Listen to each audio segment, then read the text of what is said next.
చూస్ country delight, live better. ఇప్పుడే country delight app ని download చేసుకోండి. మేడం, రాజకీయ నేతగా మీరందరికీ బాగా తెలుసు, కానీ మీ వ్యక్తిగత జీవితం మాత్రం చాలా కొద్ది మందికే తెలుసు. ఈరోజు మీ హోమ్ టూర్ చేస్తూ మీ పర్సనల్ లైఫ్ గురించి తెలుసుకోవాలని ఉంది మ్యామ్. ఓకే. ఏముంటది పర్సనల్ లైఫ్, అందరి లైఫ్ లానే నా లైఫ్. అంతేనా?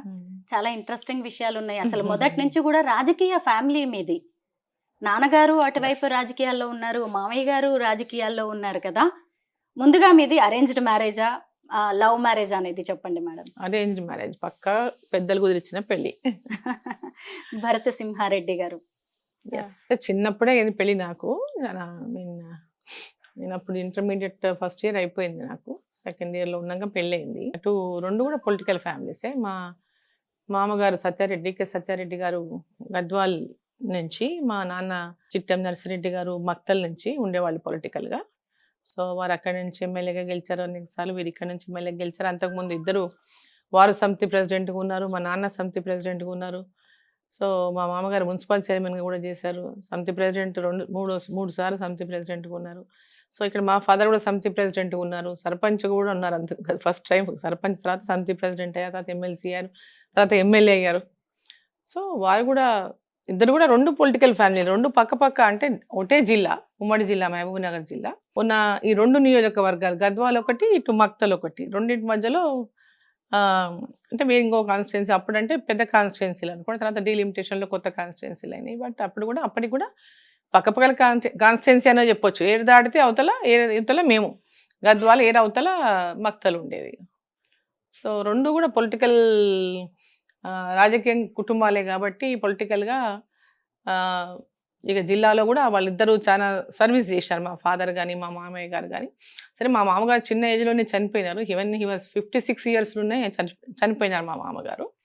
సో ఆ తర్వాత మా బావ సమరసింహారెడ్డి గారు వచ్చారు పొలిటిక్స్లోకి. భరత సింహారెడ్డి గారు వారికి తోడుగా ఉండేటటువంటి వాళ్ళు. ఇప్పుడు కూడా పొలిటికల్గా రావాలని ఎప్పుడు ఊహించలేదు. అనుకోకుండా పొలిటికల్ ఎంట్రీ 96లో పార్లమెంట్ కంటెస్ట్ చేసిన నేను. టీడీపీ నుంచి అప్పుడు చంద్రబాబు నాయుడు గారు మహబూబ్ నగర్ నుంచి కంటెస్ట్ చేయమని చేయించినారు. అప్పుడు కంటెస్ట్ చేశాము. అప్పుడు భరత్ సింహారెడ్డి గారు ఎమ్మెల్యేగా ఉన్నారు, మా హస్బెండ్. అంటే తెలుగుదేశం గవర్నమెంట్లో రామారావు గారు ముఖ్యమంత్రి, తర్వాత చంద్రబాబు గారు ముఖ్యమంత్రి అయిన తర్వాత వారికి అసోసియేటెడ్ మెంబర్గానే ఉన్నారు టీడీపీకి. ఎందుకంటే కాంగ్రెస్తో మా బావగారికి ఇద్దరికి కొంచెం డిఫరెన్సెస్ వచ్చి ఇద్దరు మా బావగారి మీదనే పోటీ చేశారు బ్రదర్.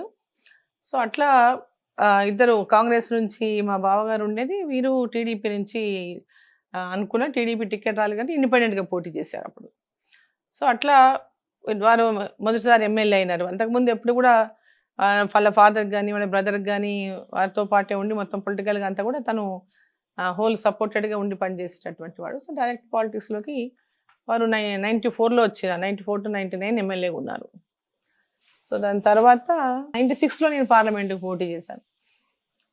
డైరెక్ట్గా నేను అంటే పాలిటిక్స్లో డైరెక్ట్గా కంటెస్ట్ చేయడం అదే ఫస్ట్ టైం. అప్పుడు మహబూబ్ నగర్ పార్లమెంట్కి పోటీ చేశాను నేను. అప్పుడు ఉమ్మడి జిల్లా ఉమ్మడి జిల్లాలో మహబూబ్ నగర్ అండ్ నగర్ కర్నూలు రెండు కాన్స్టిట్యున్సీలు. మహబూబ్ నగర్లో గద్వాల్, అలంపూర్ అప్పుడు మహబూబ్ నగర్ పార్లమెంట్లోనే ఉండినాయి. సో అప్పుడు నేరోగా ఓడిపోయాను, అప్పుడు చాలా తక్కువ ఓట్లతో. అప్పుడు ఏంటంటే ఫస్ట్ టైం ఒకటే కాకుండా మాకు ఇంట్లో నా కూతురు పెళ్లి ఉండింది. సో పెళ్లి పెట్టుకుని కార్డ్స్ డిస్ట్రిబ్యూషన్ అన్ని అయిపోయాక ఎలక్షన్ కంటెస్ట్ చేయాలనేటటువంటిది. సో అప్పుడు కొంచెం టైం కూడా ఇవ్వలేకపోవటం, డైరెక్ట్ ఫస్ట్ టైం కాకుండా రామారావు గారు చనిపోయినటువంటి కొత్త రోజులు అవి. ఫస్ట్ ఎలక్షన్ రామారావు గారు చనిపోయిన తర్వాత కూడా పార్లమెంట్ ఎలక్షన్. మా ఫాదర్ కాంగ్రెస్లో ఉందని మా ఫాదర్ కాంగ్రెస్ సపోర్ట్ చేశారు. మల్లికార్జున్ గారు అప్పుడు డిఫెన్స్ మినిస్టర్గా ఉన్నారు ఆయన. సో వారు అక్కడ పోటీ చేశారు మహబూబ్నగర్ నుంచి. వాళ్ళు అంతకుముందు కూడా ఎంపీగా ఉన్నారు, అక్కడి నుంచి పోటీ చేశారు. సో అక్కడి నుంచి వారు పోటీ చేసినారు. వారి మీద నేను టీడీపీ నుంచి పోటీ చేశాను. సో వెరీ నేరోగా ఓడిపోయింది. అప్పుడు 3000 అంతా బిలో 4000 ఓట్లతోనే ఓడిపోయింది. అప్పుడు ఫస్ట్ 96లో మీరు కంటెస్ట్ చేశారు, ఆ తర్వాత 99లో మళ్ళీ చేసినట్టున్నారు. 99లో అసెంబ్లీ కంటెస్ట్ చేశాను. ఇక 2004 నుంచి వెనక్కి తిరిగి చూడలేదు మీరు. ఇప్పుడు మేమున్నది గ్రౌండ్ ఫ్లోర్లో మొత్తం కూడా దీన్ని దాదాపు పార్టీ ఆఫీస్ గానే వాడుతూ ఉండొచ్చు. ఎందుకంటే చాలా మంది వస్తూ ఉంటారు కదా మేడం మిమ్మల్ని కలవడానికి. సో ఎక్కడ చూసినా గ్రౌండ్ ఫ్లోర్ లోనే, ఆఫీస్ అంతా గ్రౌండ్ ఫ్లోర్ లోనే ఉంటది. గ్రౌండ్ ఫ్లోర్ లోనే అందరినీ విజిటర్స్ అందరినీ కలుస్తా.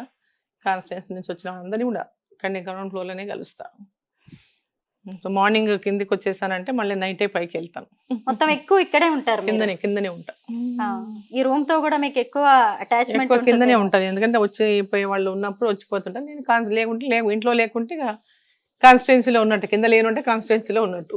ఎప్పుడు కన్స్ట్రక్షన్ చేశారు మేడం ఈ ఇల్లు? ఇది చాలా ఏం లేదు. ఇక్కడ నేను జూబ్లీస్ లో ఇక్కడికి వచ్చి 86 లో మొదలు పెట్టాము ఇల్లు. 87 లో వచ్చాము ఇక్కడికి.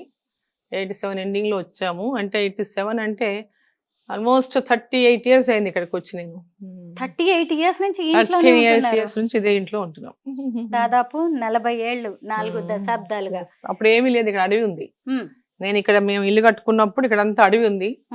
ఇక్కడ ఏమీ లేవు, పాములు బారాడేవి రోడ్ల మీద అంతా.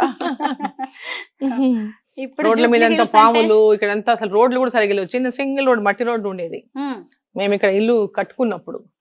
అప్పుడు టెలిఫోన్ కూడా కనెక్షన్ రావాలంటే అంత ఫాస్ట్ గా టెలిఫోన్ కనెక్షన్లు వచ్చేది కాదు. సో టెలిఫోన్ కనెక్షన్ రావడానికి కూడా చాలా కాలం పట్టింది ఇక్కడికి. మొబైల్ ఫోన్లు లేవు అప్పుడు. సో ట్రాన్స్పోర్టేషన్ ఆటోలు కూడా కనపడేవి కాదు. ఎక్కడైనా పోవాలంటే ఎంత దూరం నడుచుకుంటూ పోవాల్సిందే ఆటో ఎక్కాలంటే, లేదా బస్సు ఎక్కాలంటే కూడా ఏదో చాలా దూరం వెనక పోయేవాల్సి వచ్చేది. బట్ అప్పుడు కారు ఉండేది కాబట్టి ఇక్కడ లేకపోతే చాలా కష్టం, ట్రాన్స్పోర్ట్ కూడా చాలా ఇబ్బందిగా ఉండేది. సో సొంత కారు లేకపోతే కూడా చాలా కష్టం ఇక్కడ అప్పుడు. అలాంటి ఈ ఏరియాలో ఎందుకు ఇల్లు కట్టుకోవాలనుకున్నారు? జూబ్లీ హిల్స్ అంటే ఇప్పుడంటే కాస్ట్లీ గానీ అప్పుడు కాదు కదా మేడం? అప్పుడు చాలా తక్కువ, మేము కొన్నది చాలా తక్కువ అప్పుడు ఈ పక్క అంత అడవి కాబట్టి ఈ పక్క బంజారా హిల్స్, అన్నపూర్ణ స్టూడియోస్ వరకే జనసంచారం ఉండేది. దాటినాక ఇంకేం ఉండేది కాదు, కంప్లీట్ గా చీకటి అంతా ఉండేది. అప్పుడు ఈ గుట్టల్లో, వెనక గుట్టల్లో అంతా ఎక్కడైనా మర్డర్లు జరిగితే ఇక్కడే శవాలను వేసిపోయేటటువంటి వాళ్ళు. ఇక్కడ చాలా ఏదైనా క్రైమ్ జరిగిందంటే అది ఇక్కడే గుట్టలలోనో ఎక్కడనో ఎక్కువ రోజు వార్తలు చూసేటటువంటి వాళ్ళం లేపల్. సో అట్లా అంటే అప్పటి నుంచి ఉన్నాం మేము, అప్పటికి ఉన్నాము ఈ ప్లాట్ ని.